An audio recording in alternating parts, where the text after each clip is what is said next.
Hi, my name is Mark Biernat, and I'm getting a PhD in economics, specifically monetary economics. But in this video, we're going to talk about demographic shifts in the United States and the world, and how that will affect the economies going forward. How will it affect individual wages, income, prosperity, and is there anything that can help us out in terms of the demographic shifts? As everybody is aware, people are saying we're going off a demographic cliff.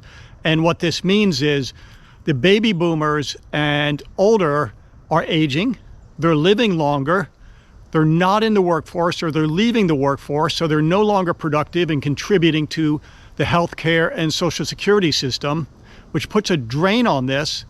And the X-ers, the millennials, and specifically Gen Z, and I believe there's something called Gen Alpha now, are not going to be able to support the aging population.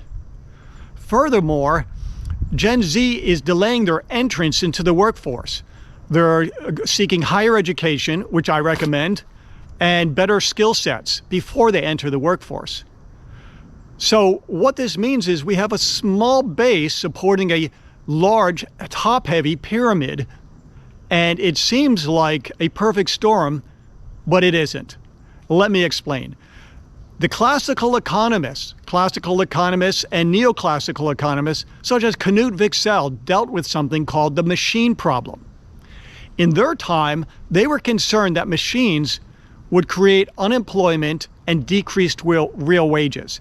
It would increase output, increase the marginal productivity of capital, but the net effect is it would displace workers. And that was something connected to this Pareto efficiency or optimal paradox, that in a capitalist society, output is optimized, but social utility is not. That seems to be the scenario people paint. But again, I am not a Malthusian, and you should not be either. Because in this case, technology, and if you think about the rise of technology in terms of logistics, AI, nanotechnology, electric cars, space exploration, platforms, anything you can imagine is creating such efficiency gains that it's something that we cannot even describe. Think about creating a song 30, 40 years ago. You had to what? Copy it on a cassette tape or a record. Now with digitalization, you can do it in milliseconds, create 1,000 copies. And that type of efficiency gain will also be in the future. We're just at the beginning of the S-curve. So the effect is the machines, the answer to the machine problem is they're not going to displace workers.